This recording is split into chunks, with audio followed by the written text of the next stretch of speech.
Kobe Bryant wasn't just a player, he was an obsession. The footwork, the fearlessness, the will to take the toughest shots and live with the results. For 20 years, the world watched as the Mamba mentality became more than a phrase. It became a blueprint for greatness.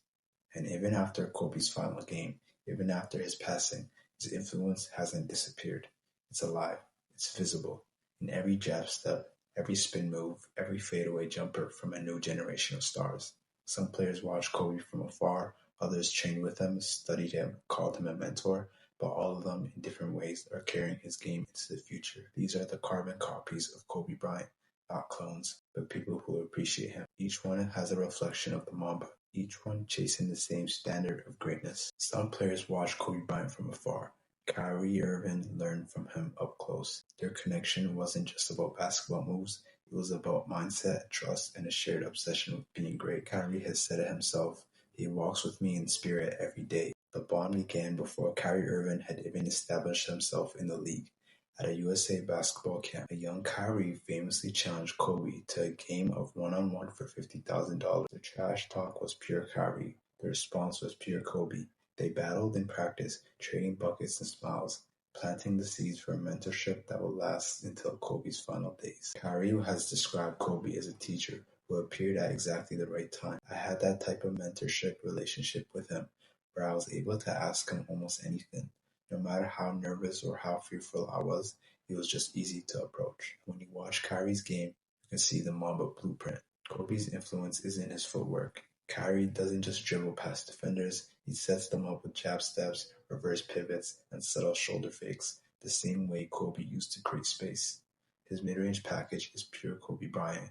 Kyrie will snake off a pick and roll, stop on a dime at the elbow, and rise in high arc fadeaway, almost a carbon copy of Kobe's signature shot. Even the way he turns his body, keeping his inside shoulder high, feels like watching Kobe in slow motion. And just like Kobe, Kyrie thrives in triple threat situations. He could jab, rise for a jumper, or attack the rim, forcing defenders to respect all three options. That was Kobe's bread and butter. But it's not just the moves, it's the shot making under pressure. Kobe had a reputation for taking and making impossible shots. Kyrie carries the same confidence. Double team, doesn't matter. Wrong foot fading the way, still going up. He once said, "That's what I learned from Kobe. To live with the shots you believe you can make and work on." Mindset came to life in 2016. Game 7 of the NBA Finals. Tied at 89, Kyrie dribbles to the right, crosses left, and rises over Stephen Curry for the biggest shot of his career. In the locker room afterward, they called Kobe immediately back from that 3-1 deficit and beat Golden State. But it's Kyrie. Like, all right, let me pick it up. I pick it up, and Kyrie's in the locker room celebrating on FaceTime, like, dude, it worked. Your advice worked. You know. Just after Kobe's tragic passing, Kyrie erupted for 54 points. His explanation: keep going, keep going. Kobe mentality, Mamba mentality. Every fadeaway, every hesitation pull-up was a tribute. Kyrie often calls Kobe's lessons breadcrumbs, small but powerful teachings he still follows. He left a lot of teachings, a lot of breadcrumbs, and I just followed them. That probably plays a lot into the person I am today. When you slow down Kyrie's game, you see it. It has the same footwork, same confidence, the same obsession with perfecting every detail. If Kobe was the Mamba, Kyrie is one of his most dedicated apprentices. If you grew up in Compton in the 90s and 2000s, Kobe wasn't just a player. He was a blueprint. For DeMar DeRozan, Kobe was more than an idol. He was the reason he picked up a basketball. DeMar has been clear about Kobe's influence. To me, that's my Michael Jordan. I didn't have Michael Jordan growing up. Kobe was the guy I idolized and patterned everything after. The relationship started early in DeRozan's career, but the lessons began long before they met. DeMar studied every tape he could find of Kobe, pausing and rewinding plays just to understand how he moved. In his own words, Kobe was everything to my generation. I study his footwork endlessly. I try to take bits and pieces and make them my own. When you watch DeMar DeRozan today, the resemblance is almost impossible to miss. His mid-range dominance is straight from the Mamba playbook, where today's NBA lives and dies by the three-point shot. DeMar lives inside the arc, just like Kobe in his prime. The turnaround, fadeaway, the Kobe one-on-one. DeRozan sets it up with his back to the basket, sells a shoulder fake, spins over his strong side, and fades with perfect balance. The footwork, the patience, the shot mechanics, they're almost identical. Like Kobe, DeRozan thrives in triple threat situation. One jab step and defender is leaning. One dribble and he's at his sweet spot. This is where Kobe's influence shows. It's not about rushing to score, it's about creating the perfect shot at your own pace. He embodies the same ISO scoring mindset. Both could dismantle a defense one-on-one without a screen, relying purely on skill and footwork.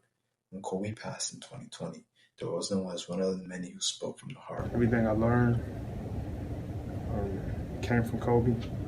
Take Kobe away, I wouldn't be here. I wouldn't have love. I wouldn't have the passion, the drive. Clutch time, DeRozan channels Kobe's calm. Just like Bob Mamba, he's never rushed in the final moments. Back down, fade away, buzzer, game. From the socks to the shot selection, from the mindset, the moves, DeMar DeRozan isn't just a fan of Kobe Bryant. He's one of the most faithful basketball descendants. In an era obsessed with threes, DeRozan keeps Kobe's mid-range artistry alive. And he's also known for owning the most Kobes in the league. Some players copy Kobe's moves, but Devin Booker was told directly by the man himself, "Be legendary." Those words written by Kobe on a pair of signed shoes in 2016, a message from his idol that still drives him today. Booker has said multiple times, "Kobe was the reason I started playing the game. I modeled everything after him. I studied him like a textbook." That influence is easy to spot, from smooth footwork to calculated mid-range pull-ups. Booker plays like a modernized version of Kobe. Some scoring mentality, but adapted to today's faster, three-heavy game. Like Kobe, Booker thrives in isolation situations. He uses the jab step to create space, then either rises for a jumper or attacks the rim. He's lethal from the elbow area, a spot Kobe made famous. Watching his turnaround fade away, the same high release, same balance, and some patience Kobe used. Booker even talks about pausing game film to study how Kobe created angles against elite defenders. Booker also shares Kobe's triple threat philosophy, not just dribbling to dribble. Every move has purpose, a jab to freeze the defender, a quick step to shift the balance, one dribble pull-up. Booker can punish smaller defenders in the post or blow by bigger ones off the dribble. He doesn't just play the game, he controls the pace of it. Booker was a rookie when Kobe retired. He dropped 28 against the Lakers in their last meeting, earning Kobe's respect. After the game, Kobe told him, "You've got the footwork now, it's about the mental side. Keep studying." Mental advice became part of Booker's DNA. He said, "Kobe taught me about preparation and obsession. You have to love the work more than the result." In the playoffs, Booker's mamba influence shines brightest. Like Kobe, he's comfortable taking and making the toughest shots in biggest moments. Fadeaways over two defenders, mid-range pull-ups with the game on the line, drive it into contact and finish. Devin Booker isn't trying to be the next Kobe, but he's trying to carry the torch. With those words being legendary inked onto his career, Booker is proof that Kobe's influence didn't just inspire a generation, it shaped their games, their mindsets, and their legacies. From the moment he picked up a basketball, Jayson Tatum knew who he wanted to be. Growing up in St. Louis, he would tell his mother, "I want to be Kobe." Not just any NBA player, Kobe Bryant, the Black Mamba himself. Kobe Bryant was the reason I started playing basketball. I loved the way he could get his shot off, his footwork down in the post, just his determination to be the best player. That determination became the cornerstone of Tatum's own game. Every dribble, every step, every jumper is studied in precision, patience, and technique, hallmarks of the Mamba mentality. Tatum's game mirrors Kobe's in ways that go beyond highlight reels. His mid-range mastery is a direct reflection of the moves he studied relentlessly. Turnaround fadeaway, the jab step into a pull-up, the ability to create space for a shot even against the tightest defense. These all-around echoes of the Black Mamba. I used to dream about this. Kobe's the reason I fell in love with basketball. Always was and will be, my favorite player of all time. Tatum thrives in post-up game, using subtle shoulder fakes, pivot moves, and keen sense of timing to manipulate defenders. He combines patience and explosives, a balance that only Kobe perfected. Kobe taught him the importance of crafting every move with purpose. Tatum had said, Kobe had always said, "The mind makes you a killer, not just the skill." That's something I try to carry with me every time I step on the floor.